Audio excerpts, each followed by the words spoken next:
പുതിയൊരു വീഡിയോയിലേക്ക് സ്വാഗതം. ഞാൻ സാദിഖ്.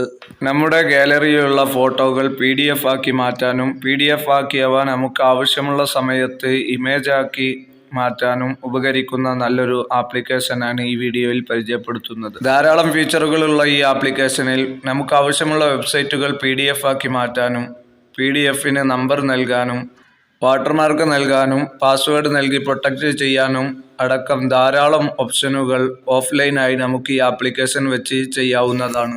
ആദ്യമായി നമുക്ക് ഫോട്ടോസ് എങ്ങനെ PDF ആക്കി മാറ്റാമെന്ന് നോക്കാം. അതിന് ഇമേജ് ടു PDF എന്ന ഈ ഭാഗം ടച്ച് ചെയ്യുക. ശേഷം നമുക്ക് ആവശ്യമുള്ള ഫോട്ടോസ് ഗാലറിയിൽ നിന്ന് സെലക്ട് ചെയ്യുക. സെലക്ട് ചെയ്ത ശേഷം നമുക്ക് ഇപ്രകാരം കാണാവുന്നതാണ്. ഫോട്ടോയുടെ ഓർഡർ ക്രമീകരിക്കാൻ സൈഡിൽ കാണുന്ന 3 വരകൾ പ്രസ് ചെയ്ത ശേഷം മുകളിലോട്ടും താഴോട്ടും ഇപ്രകാരം നീക്കാവുന്നതാണ്.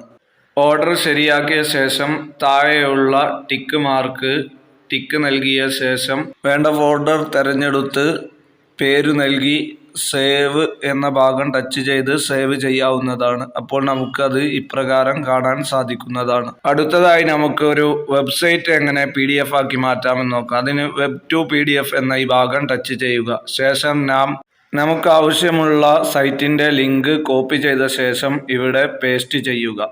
ശേഷം OK എന്ന് നൽകുക.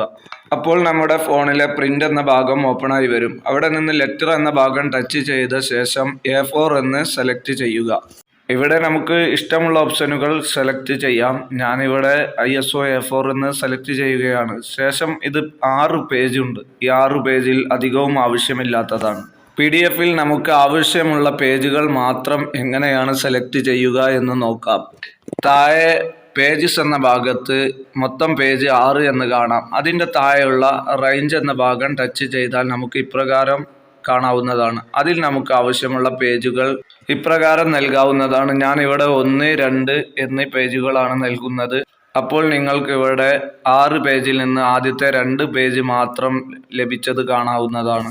ഇപ്രകാരം സെലക്ട് ചെയ്ത ശേഷം നമുക്ക് ആവശ്യമുള്ള പേജ് മാത്രം ഫോൺ ഉപയോഗിച്ചുകൊണ്ട് തന്നെ PDFൽ നിന്ന് സെലക്ട് ചെയ്തെടുക്കാവുന്നതാണ്.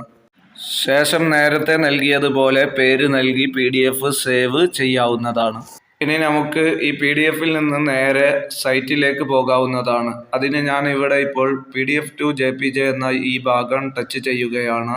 അപ്പോൾ നിങ്ങൾക്ക് ഇവിടെ അതിൻ്റെ ലിങ്ക് ഓപ്പൺ ആയി കാണാം. അവിടെ ഓപ്പൺ എന്ന ഭാഗം ടച്ച് ചെയ്യലോടുകൂടെ നമുക്ക് ആ സൈറ്റിലേക്ക് ഇതുപോലെ പോകാവുന്നതാണ്.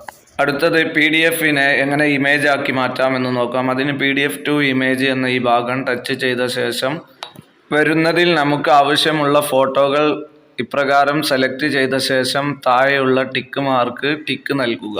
ശേഷം OK എന്ന ഭാഗം ടച്ച് ചെയ്യുക. അപ്പോൾ നാം നേരത്തെ ഉപയോഗിച്ചതല്ലെങ്കിൽ ഇതുപോലൊരു മെസ്സേജ് കാണാവുന്നതാണ്. അതിൽ അലോ എന്ന് നൽകിയാൽ നമ്മുടെ ഗാലറിയിൽ ആ ഫോട്ടോകളൊക്കെ വീണ്ടും എത്തുന്നതാണ്. അടുത്തതായി എങ്ങനെ ടെക്സ്റ്റിനെ PDF ആക്കാം എന്ന് നോക്കാം. അത് ഈ ആപ്ലിക്കേഷൻ ഉപയോഗിച്ചും അല്ലാതെ നമുക്ക് ചെയ്യാൻ സാധിക്കുന്നതാണ്. ഈ ആപ്ലിക്കേഷൻ ഉപയോഗിച്ചുകൊണ്ട് ടെക്സ്റ്റ് ടു PDF എന്ന ഈ ഭാഗം ടച്ച് ചെയ്യുക. ശേഷം നമുക്ക് ആവശ്യമുള്ളത് എഴുതി കൊടുക്കുക. വേണ്ട രൂപത്തിലാക്കിയ ശേഷം മുകളിലുള്ള ആരോ മാർക്ക് ടച്ച് ചെയ്താൽ നമുക്ക് നേരത്തെ എത്തിയതുപോലെ PDFൻ്റെ പേജിലെത്തുന്നതാണ്. അവിടെ നിന്ന് നമുക്ക് നേരത്തെ നൽകിയതുപോലെ PDF സെലക്ട് ചെയ്ത് പേര് നൽകി സേവ് ചെയ്യാവുന്നതാണ്. അപ്പോൾ നമുക്കത് ഇപ്രകാരം കാണാവുന്നതാണ്. ഈ വീഡിയോ ഇവിടെ അവസാനിപ്പിക്കുന്നു. ഉപകാരമായാൽ ചാനൽ സബ്സ്ക്രൈബ് ചെയ്യാനും ലൈക്കും കമൻറ്റും ചെയ്യാനും മറക്കില്ലല്ലോ.